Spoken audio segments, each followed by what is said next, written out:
The first thing I'm going to do is just mark it up with one of my favorite tools. Again, the Stabilo Woody Crayon.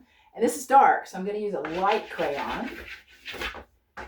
Just to get a little life in there and a little bit of verve. And stars. I like stars. Okay, it's an explosion. Okay. And then I'm going to take just some paint. Because remember, my intention here is literally to just cover what's going on here and just start getting some of my own colors and feelings and my own expression into this, because literally I wouldn't probably have used those colors, but hey, let's see what happens. What I've got is a real basic palette of brights here. Turquoise, Quin Magenta, a bright lime green, Naples yellow instead of yellow ochre. It's a little bit brighter, a little bit softer, and a titanium white instead of buff because it's bright. So I'm just going to start with a plastic card. This one is an old gift card. It's a little softer than an old credit or key card, but this is what I like to use. Now, that Quin Magenta, that's a transparent color.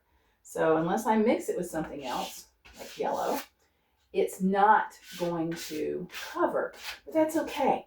Because what's going to happen is some of the work that's there on the board is going to show through. You don't ever really get rid of previous layers. Let's see what happens here. Now,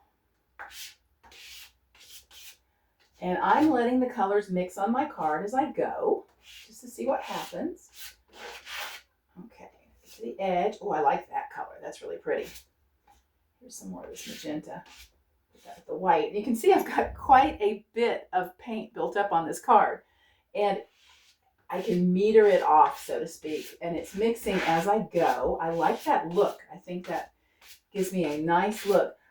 The drawback to this, though, is eventually it may turn into mud. And that's okay, too. I can deal with that later. This is only one layer of many. There will be many, many layers. Now, let's use this green sparingly. It's a pretty bright color. Okay, I'm almost out of paint. I have used all my paint. And thus, okay, there. All right, I would say that I have covered that pretty thoroughly. Wipe that off before I get it all over my clothes, because I will. And it's a nice blended layer to start with that is certainly a beginning of a painting.